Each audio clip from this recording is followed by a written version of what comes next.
कैम्फेक्ट education. Hexagonal close packing जो है उसमें कहाँ कहाँ पर वर्ड्स है, तो आज की क्लास में हम वर्ड्स की पोजीशन को फाइंड आउट करेंगे।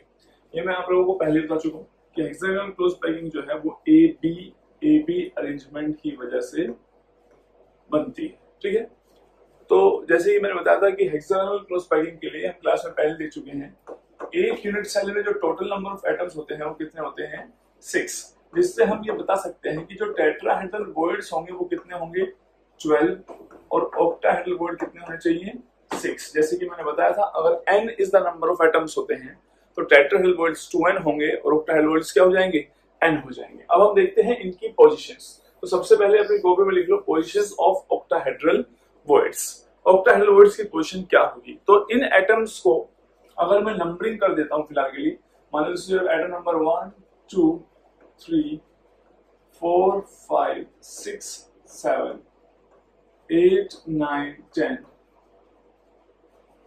11 12 13 14 15 16 एंड 17। हम जानते हैं इन एटम्स की पोजीशन इस यूनिट सेल में कहां पे होगी, तो ये रहा atom number 1, sorry atom number 1 is this 1 2 3 4 5 6 7 8 9 10 11 12 13 14 15 16 17। इनको बनाते वक्त आप अपनी कॉपी में जब बनाएंगे तो इनकी नंबरिंग यहाँ पर भी कर लेना। तो देखो ऑक्टाहेड्रल वर्ड कहाँ बन रहा होगा, तो ध्यान से देखो, ये जो नीचे वाली लेयर वाले रखे हुए हैं वो कुछ इस तरीके से है। ठीक है, नंबरिंग इनकी वही रहेगी, मैं बार बार नहीं लिख रहा हूँ। ये चीज ऑब्जर्व करने वाली बात है कि जो रेड वाले एटम है वो मैंने बनाए यहाँ पर जरूर है, लेकिन एक्चुअली में क्या है, ये जो रेड वाले एटम है ये इसके ऊपर रखे हुए हैं यहाँ पर, यानी 8 यहाँ रखा हुआ है। और चीज कर लेते हैं, 8 यहाँ रखा हुआ है, 9 यहाँ रखा हुआ है और 10 यहाँ रखा हुआ है। एक्चुअली में यही सिचुएशन है। जरा ध्यान से देखो, अगर आगे और भी एटम रखे होते, मैंने पढ़ाते हुए बताया था जो ट्राइंगल सीधे होते हैं ये वाले, वो किसमें कन्वर्ट हो जाते हैं, टेट्राहेड्रल वर्ड में, और जो ट्राइंगल उल्टे होते हैं वो किसमें कन्वर्ट हो जाते हैं, ऑक्टाहेड्रल वर्ड में। यानी ये वाला वर्ड जो है एक ऑक्टाहेड्रल वर्ड बन गया, ये वाला भी ऑक्टाहेड्रल वर्ड बन गया, और ये वाला भी क्या बन गया, एक ऑक्टाहेड्रल वर्ड। तो 3 ऑक्टाहेड्रल वर्ड बने हैं। कहां कहां पे, एक ये वाला, एक ये वाला और एक ये वाला। एग्जैक्टली इसी तरीके से अगर तुम देखोगे कि अगर इनके ऊपर ही ये एटम आ रहे होंगे जो 1 2 3 4 वाले हैं, तो जो उल्टे ट्रायंगल वाले हैं 3 ऊपर बन जाएंगे, 1 2 एंड 3। अगर मैं इसमें मार्क करूं इन वर्ड्स की पोजीशंस को, तो 3 टेट्राहेड्रल वर्ड नीचे बन रहे हैं उल्टे ट्रायंगल की फॉर्म में, यानी कहीं यहां बन रहा है 1 2 3 1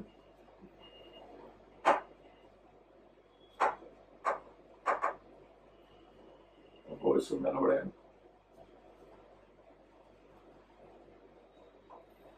तो 3 नीचे है, 1 2 3 1 2 3 इस तरीके से। तो हमें समझ में आ गया है जो 6 ऑक्टाहेड्रल वर्ड्स हैं वो 6 के 6 इस यूनिट सेल के अंदर हैं और ये उनकी एग्जैक्ट पोजीशन है। क्या सबको समझ में आ गई है बात, क्योंकि इन्हीं से मिलके ये अरेंजमेंट बनी हुई है। तो आप तो सिर्फ सिंपल तरीके से जाओ, ये सोचो कि जो उल्टे वाले ट्रायंगल हैं ये टेट्राहेड्रल वर्ड ऑक्टाहेड्रल वर्ड को रिप्रेजेंट कर रहे हैं, तो 3 यहाँ नीचे और 3 यहाँ, इस तरीके से टोटल कितने हो गए हैं, 6 हो गए हैं। तो ये है पोजीशंस ऑफ ऑक्टाहेड्रल वर्ड्स।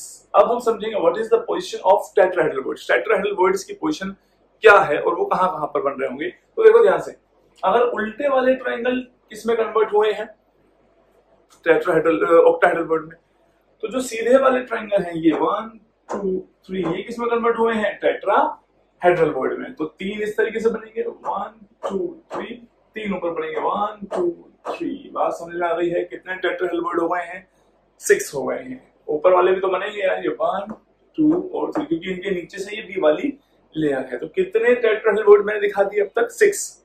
अब ध्यान से देखो, इसको तुम ऐसे, अगर तुम टेट्राहेड्रल वर्ड की एक्चुअल नंबरिंग करना चाहते हो कि सर टेट्राहेड्रल वर्ड किन किन एटम से मिलकर बन रहे हैं, तो तुम वो भी कर सकते हो। जैसे कि अगर मैं कहूं ये वाला टेट्राहेड्रल वर्ड किन ओवरलैपिंग से बन रहा होगा, ये वाला जो ये व्हाइट वाला मार्क किया हमने, तो ये है 11, 12, 14। 11, 12, 14 के ऊपर कौन सा आइटम रखा हुआ है? 11, 12, 14 के ऊपर रखा हुआ है 8 वाला आइटम। यही है, यहां से मैच करके देख लेना। 11, 12, 14 के ऊपर रखा हुआ कौन सा? 8 वाला। ऐसे ही तुम मेरे को बता सकते हो कि दूसरा टाइटल वर्ड ये वाला है, 13, 14 और 16 से मिलकर बना हुआ है। सेकंड इज 13, 14 और 16, उसके ऊपर कौन सा रखा हुआ है? 9। उसके बाद 14, 15 और 17, 14, 15 और 17, इसके ऊपर कौन सा 15 है? ये इसको मिटा देते हैं।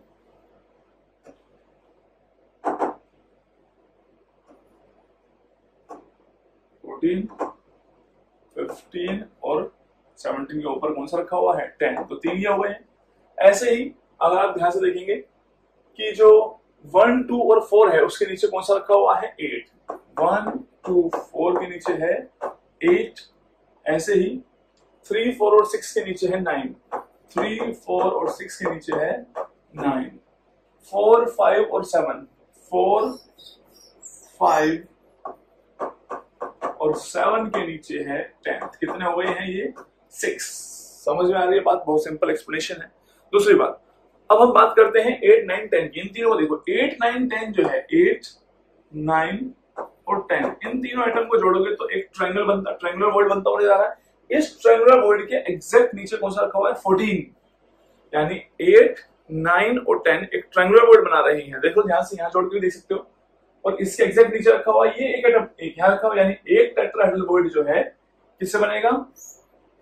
8, 9, 10 के नीचे रखा हुआ है 14, और एक बनेगा 8, 9 और 10 के एग्जैक्ट ऊपर कौन सा रखा हुआ है? 4 रखा हुआ है। बात समझ रही है? तो यानी कि एक जो है 8, 9, 10 और ये इसके नीचे यहां पर एक, इनके एग्जैक्ट ऊपर एक यहां पर। तो ये देखो, तुम्हें मैंने कितने टेट्राहेड्रल वर्ड दिखा दिए हैं? 8। बट एक्चुअल में टेट्राहेड्रल वर्ड्स कितने हैं? टोटल हैं 12। तो अब हमें ये देखना है कि जो बाकी के 4 टेट्राहेड्रल वर्ड्स हैं वो कहां पर प्रेजेंट होंगे। तो अगर उन बाकी वाले टेट्राहेड्रल वर्ड्स को तुम फाइंड आउट करना चाहते हो तो मैं ये बता देता हूं कि वो एक्चुअली प्रेजेंट कहां होते हैं। सबसे पहले मैं उनकी पोजीशन बताता हूं। ये लिख लिया होगा आप लोगों ने। तो हमें ये लिखना है कि जो टेट्राहेड्रल वर्ड है, 2 tetrahedral word on each edge center,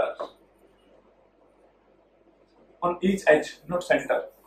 देखो इसको, हर एक एज पे, जो लंबी वाली एज है, इसको ऐसे लिख लेना, जो लंबी वाली एज है उस पे 2 टेट्राहेड्रल वर्ड प्रेजेंट है। यानी अगर मैं तुम्हें पोजीशन बताऊं तो एक टेट्राहेड्रल वर्ड जो है इस एज के यहां प्रेजेंट होगी और दूसरा यहां। हर एक एज पे 2-2 टेट्राहेड्रल वर्ड है। तुम कहोगे सर ये 2 कैसे बनते हुए नजर आ रहे हैं? तो ध्यान से देखो, ये है तुम्हारा एटम नंबर यहां से 13, 14, 15, 13, 14 और 15। इसके ऊपर है 11 एंड 12 और नीचे है 16 एंड 17। 13, 14, 15, 16, 17, 11 एंड 12। अब जरा ध्यान से देखो, हालांकि इस 13 के एग्जैक्ट ऊपर वर्ड कैसा आया उसका आइडिया तुम्हें लगेगा इस तरीके से। अगर ये है तुम्हारा एटम नंबर 8, यह है तुम्हारा एटम नंबर 9 और ये है एटम नंबर 10, तो तुम जानते हो कि बी लेयर में ऐसा तो है नहीं कि 3 ही एटम है। बी लेयर में तो और भी एटम आ रहे होंगे। तो अगर वो हमने बनाए नहीं है, अगर हम उनको बनाते, मान लो एक एटम यहां रख देते और एक एटम यहां रख देते, तो तुम एग्जैक्टली ध्यान से देखो, 13 के एग्जैक्ट ऊपर एक टेट्राहेड्रल वर्ड बनता हुआ नजर आएगा। और मैंने किया क्या ही, 13 के एग्जैक्ट ऊपर क्या बना है? एक टेट्राहेड्रल वर्ड। लेकिन कौन कौन से एटम से बनता हुआ नजर आ रहा है? तो 8, 9, 10 तो हम बना चुके हैं, ये 2 हमने नहीं बनाए हैं। यानी ये 8, 9 और 10 तो हम बना चुके हैं। एक 8 से आगे एटम आएगा यहाँ पे और एक इससे एटम आगे आएगा। तो अगर इन तीनों को जोड़ोगे, यानी मैंने ये वाले तीनों जोड़ के दिखाए, ये तो एक ट्रायंगुलर वर्ड बनेगा जिसके एग्जैक्ट नीचे कौन रखा हुआ है? 13 और जिसके एग्जैक्ट ऊपर कौन सा रखा हुआ है? 3। तो यहां भी एक टेट्राहेड्रल वर्ड है, यहां भी है। मैंने किसी एक एज पे दिखा दिया है, बाकी सारी एज तो आइडेंटिकल है ही, तो इसका मतलब हर एक एज पे 2 है। अब ये वाली एज पे अगर एक पे 2 है, टोटल ऐसी कितनी एजेस हैं? 6। तो 6 into 2 कितने वर्ड्स हो गए हैं? 12 टेट्राहेड्रल वर्ड्स। लेकिन ये जो एज होती है वो कितनी यूनिट सेल में शेयर होती है, ये मैं पहले भी बता चुका हूँ। ये वाली एज को कॉमन रखते हुए तुम कितनी बना सकते हो, 3, तो 12 into 1/3 which is equals to 4 tetrahedral void. तो 8 हम पहले बता चुके थे और 4 इनका कंट्रीब्यूशन आ जाएगा, तो total number of tetrahedral voids कितने हो जाएंगे यूनिट सेल में, 12 हो जाएंगे। तो दीज आर द पोजीशंस। इस वीडियो को बिल्कुल ध्यान से देखना, जो जो नंबर ऑफ एटम्स मैंने बताए हैं उनके वही नंबर रखो और चेक करो। देखो समराइज कर रहा हूं, tetrahedral voids and octahedral voids in hexagonal unit cell. Octahedral void cell, octahedral unit cell, sorry octahedral के जो वॉइड्स हैं वो तो तुम डायरेक्ट देख लोगे सर। 3 जो उल्टे वाले ट्रायंगल है, तो 3 नीचे सर और 3 ऊपर बने होंगे। ऊपर तो बनेंगे क्योंकि इसके नीचे भी तो ये रखे हुए हैं, ठीक है। अब टेट्राहेड्रल वॉइड काउंट करने हो तो सर 3 सीधे इधर और 3 इधर, 6, और 8, 9, 10 के एक नीचे 14 रखा हुआ है, 8, 9, 10 के एग्जैक्ट ऊपर कहां रखा है 4, तो ये तो 8 काउंट हो ही गए। बाकी ध्यान रखना हर एक एज पे कितने होते हैं, 2 होते हैं, उसको मैंने रिप्रेजेंट कर ही दिया है, तो उसका कंट्रीब्यूशन भी आ सकता है। तो these are the voids in hexagonal unit cell. तो अब हम पढ़ते हैं वॉइड्स इन बीसीसी। बीसीसी में कहां वॉइड्स होते हैं, उनकी पोजीशन क्या होती है और कितने होते हैं। हालांकि किसी भी एग्जाम में इससे ज्यादा क्वेश्चंस नहीं आते हैं, फिर भी हम देख लेते हैं कि बीसीसी में वॉइड्स किस किस टाइप के होंगे, ठीक है। तो हमें क्या बनानी है, 2 cube. Suppose this is your cube number 1,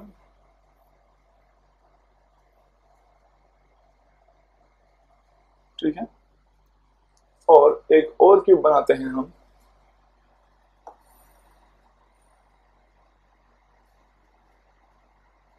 इस तरीके से। इसको उठा के थोड़ा सा ऊपर कर देते हैं, थोड़ा छोटा कर देते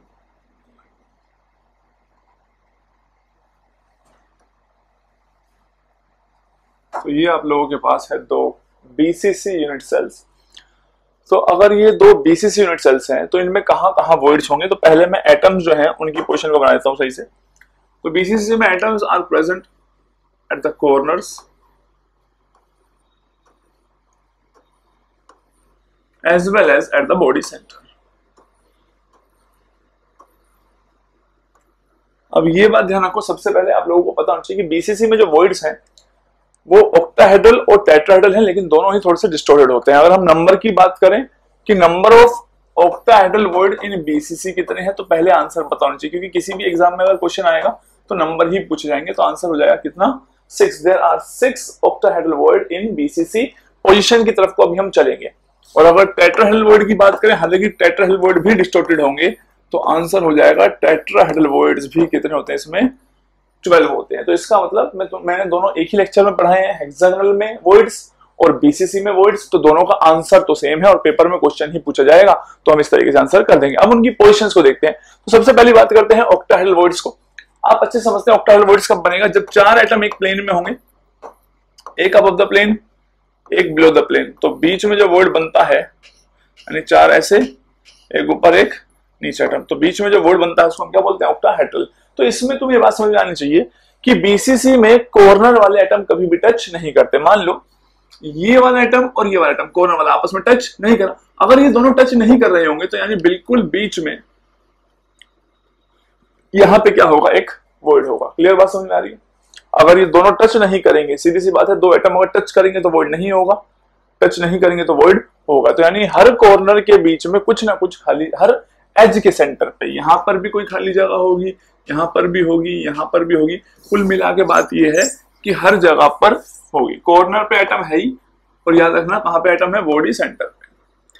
अब एज सेंटर वाले को जरा ध्यान से देखो, मैं तुम्हें क्या समझाना चाहता हूं कि अगर तुम इन एटम्स को देखो जिनको मैं सिर्फ बना रहा हूं, जिनकी वजह से वो वर्ड बनेगा, ये दोनों कॉर्नर वालों के बीच में एक खाली जगह है इस तरीके से, ठीक है। इसको देखो ध्यान से जो बॉडी सेंटर पे है, इसको देखो जो बॉडी सेंटर पे है। अगर आप ध्यान से समझेंगे, मैं आपको एक चीज और क्लियर कर देता हूं, थोड़ा छोटा कर देते इसको, चलिए। आप ये बात समझते हैं अच्छे से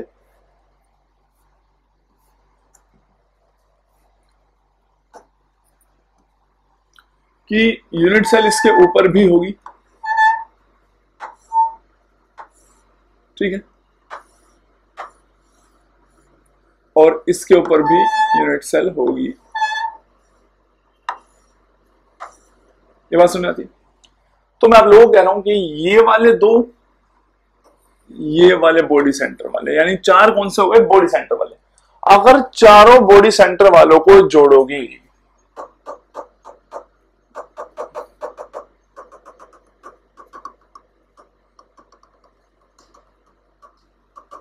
इस तरीके से, तो एक स्क्वायर बनता हुआ नजर आएगा। ये ऊपर से रखा हुआ है और वो नीचे से रखा हुआ है, तो इसका मतलब कि हर एक एज सेंटर पे लिख लेना, ऑक्टाहेड्रल कहां है? एज सेंटर पर है। एज सेंटर पे जो ऑक्टाहेड्रल है वो किससे मिलकर बन रहा है? चार तो बॉडी सेंटर्ड एटम हैं। चार कौन से हैं? बॉडी सेंटर्ड हैं, और दो कौन से हैं? कॉर्नर वाले हैं। ठीक है, तो इसी तरीके से आप हर एक सारी एज आइडेंटिकल है तो किसी पे भी देख सकते हैं। एक पे देख लिया तो बात क्लियर हो गई। तो कितनी एजेस हैं इसके पास? आंसर है 12, और 12 का एक का कितना पोर्शन अंदर आता है? 1/4। तो कितने ऑक्टाहेड्रल हो गए हैं? 3 ऑक्टाहेड्रल हो गए हैं। अब थोड़ी सी इंटरेस्टिंग बात आप लोगों को यह समझनी है कि अगर आप इस वॉइड से इस कॉर्नर वाले एटम का डिस्टेंस निकालें तो कितना होगा? तो आप जानते हैं कि सर अगर ये एज सेंटर पे है बिल्कुल, तो एज सेंटर से कॉर्नर तक का डिस्टेंस, यानी बीच में अगर ये है ऑक्टाहेड्रल वॉइड, इसको रेड से बना देता हूं। अब ध्यान से समझते हैं ना हर चीज को। ये है ऑक्टाहेड्रल वॉइड, ये एक कॉर्नर वाला आइटम है, ये एक कॉर्नर वाला आइटम है, ठीक है। और चार जो है इस तरीके से है, 1 2 3 4, कुछ ये वाली सिचुएशन है। भाई ऑक्टाहेड्रल को हमने जनरली कैसे बनाते हैं? एक ऊपर एक नीचे, चार प्लेन में, लेकिन ये बन कैसे रहा है? चार इस तरीके से प्लेन में, एक इधर से आया और एक इधर से आया, यानी यहां से एक यहां से, और चार प्लेन में बीच में इस तरीके से। तो परफेक्ट ऑक्टाहेड्रल में क्या होता है? इस जो वॉइड से हर एक एटम का डिस्टेंस बराबर होता है। This is your perfect octahedral, तो सारे के सारे एटम इक्वल डिस्टेंस पे होंगे। लेकिन इस केस में क्या हो रहा है? देखो, इस वॉइड से कॉर्नर वाला जो एटम है, ये वाला, यानी इस वॉइड से जो कॉर्नर पे जा रहा है वो डिस्टेंस है a/2, क्योंकि एज लेंथ का हाफ है। लेकिन वॉइड से यहां वाला जो एटम है, यानी कि बॉडी सेंटर वाला है, तो कॉर्नर से बॉडी सेंटर का डिस्टेंस कितना होता है? हम जानते हैं, कॉर्नर से नहीं, सॉरी, एज सेंटर से। तो अगर देखो इस लाइन को मैं आगे बढ़ाता चला जाऊं तो ये यहां इंटरसेक्ट करेगी इसको। तो ये है फेस डायगोनल। फेस डायगोनल की लेंथ कितनी होती है? a√2, ये उसके हाफ पे प्रेजेंट है, तो यानी वॉइड से बॉडी सेंटर वाले का डिस्टेंस a√2/2 है, यानी a/√2। तो कुल मिला के आप लोग ये बात समझ सकते हैं कि ये एक परफेक्ट ऑक्टाहेड्रल वॉइड नहीं है, क्योंकि इसमें सारे एटम वॉइड से इक्वल डिस्टेंस पर नहीं है। या फिर तुम ये कह सकते हो जो कॉर्नर वाले हैं पास कौन से हैं? a/2 वाला कि a√2? छोटा डिस्टेंस कौन सा होगा? छोटा डिस्टेंस होगा a/2। इसका मतलब कॉर्नर वाले ज्यादा पास हैं और बॉडी सेंटर वाले क्या है? दूर है। अगर कॉर्नर वाले दो पास हैं, अब ध्यान से समझना, ऐसा एक वॉइड जिसमें दो एटम ज्यादा पास हैं, यानी कि मैं इस तरीके से समझाता हूं, मान लो ये वाला एटम और ये वाला एटम ज्यादा पास हैं वॉइड से, और ये वाले बाकी चार दूर हैं,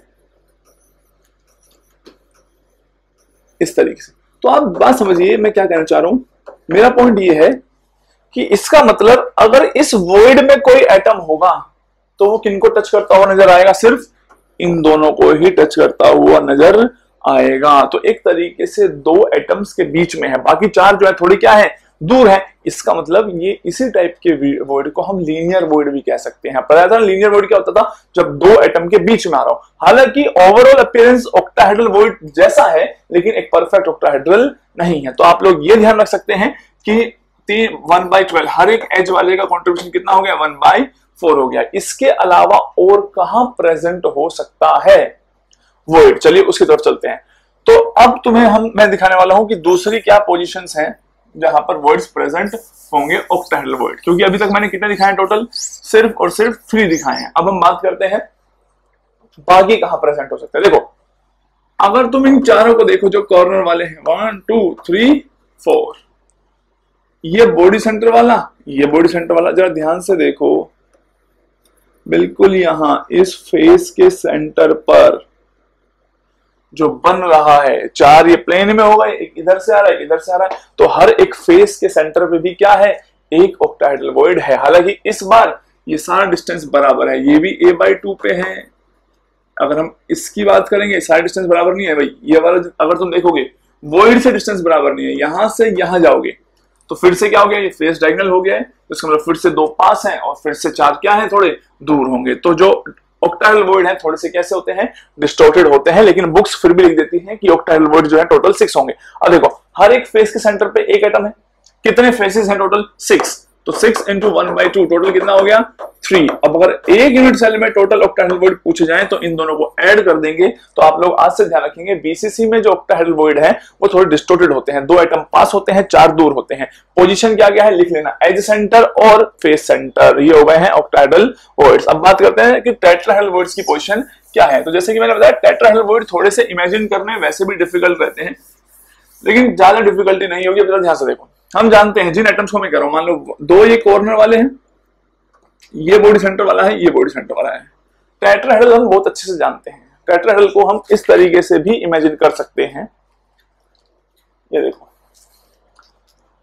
टेट्राहेड्रल में की क्वालिटी ये होती है कि 2 अगर एक इधर है, एक इधर है, एक इस तरफ है, एक इस तरफ है, ये बात समझ आ रही है। तो बिल्कुल यही तो मैंने बनाया है, एक यहां पीछे वाले कॉर्नर पे जा रहा है, एक आगे वाले कॉर्नर पे, एक राइट वाले बॉडी सेंटर की तरफ ओरिएंटेड है, दूसरा लेफ्ट वाले बॉडी सेंटर की तरफ ओरिएंटेड है। इसका मतलब अगर आप ध्यान से देखें कि यहां कहीं यहां पर एक वॉइड बनेगा, यहां से एक इधर, एक इधर, एक इधर और एक इधर, यानी कि आप कह सकते हैं अगर ये दोनों प्लेन में है तो ये वाला प्लेन से बाहर आता हुआ नजर आएगा और ये वाला प्लेन के अंदर जाता नजर आएगा। यही होता है टेट्राहेड्रल। तो इस तरीके से कहां पे बना, तो ध्यान से समझना मेरी बात को। अगर तुम्हारा जो फेस है जिसकी हम बात कर रहे हैं वो कुछ इस तरीके से है, टेट्राहेड्रल वॉइड जो बिल्कुल सेंटर पे क्या है, एक ऑक्टाहेड्रल वॉइड, बिल्कुल इससे थोड़ा सा ऊपर, यानी कि अगर एक लाइन में ऐसे बना दूं तो यहां पर क्या है, एक टेट्राहेड्रल वॉइड है। ऐसे ही ऐसा नहीं यही बनेगा। अब देखो ये तो मैंने इनसे बना के दिखाया, मैं चाहूं तो 2 एटम ये रहे और 2 बॉडी सेंटर वाले ले लूं, तो बिल्कुल यहां पर भी देखो, ये प्लेन से बाहर, ये प्लेन के अंदर, ये प्लेन में और ये प्लेन में, तो यहाँ पे क्या बन गया, एक टेट्राहेड्रल वॉइड। अगर बीच में ऑक्टाहेड्रल वॉइड है तो यहाँ पर भी एक टेट्राहेड्रल वॉइड, यानी कि एक टेट्राहेड्रल वॉइड यहाँ पर है, एक यहाँ पर है और बीच में बिल्कुल फेस सेंटर पे क्या है, एक ऑक्टाहेड्रल वॉइड है। इसी तरीके से मैं यहाँ पे भी प्रूव कर सकता हूं कि जो लाइन ऐसे जा रही है, तो एक फेस पे आप टोटल फाइंड आउट करेंगे तो आपको इस तरीके से एक फेस पर कितने टेट्राहेड्रल वॉइड नजर आएंगे, 4। सीधी सी बात है, देखो कैसे कैसे 4 नजर आएंगे। अब तुम्हें मैं यही बताता हूं, ये वाला फेस बॉडी सेंटर और बॉडी सेंटर, ठीक है। अब सेंटर से आप लोगों को ये जाता नजर आएगा पीछे की तरफ, डैश डैश, ये दोनों पीछे की तरफ, ये दोनों बाहर को निकल नजर आएंगे इस तरीके से। बात सुना रही, क्योंकि जो वॉइड है उससे 2 आगे वाले कॉर्नर है और 2 इस तरीके से पीछे बॉडी सेंटर वाले एटम है। बिल्कुल ध्यान से अपने हाथ में टेट्राहेड्रल लेके बैठो, कौन सा फेस किधर को जा रहा है उस हिसाब से देखो तो तुम्हें नजर आएगी ये वाली बात। क्योंकि डायग्राम बनाना इतना इजी नहीं है, कुल मिला के बात ये है कि जब इन दोनों कॉर्नर से मिलके हमने बॉडी सेंटर के साथ वॉइड बनाया, मैं इसी में समझा देता हूं, इन दोनों से और बॉडी सेंटर से बनाया तो यहां पे एक वॉइड आया, ये बात समझते हो, ठीक है। जब हमने इन दोनों से और बॉडी सेंटर से बनाया तो यहां पे एक वॉइड आया। जब हम इससे और इससे मिलके और बॉडी सेंटर से टेट्राहेड्रल बनाएंगे तो एक यहां पे वॉइड आएगा। जब इससे और इससे मिलके बनाएंगे तो यहां पे एक टेट्राहेड्रल वॉइड आएगा।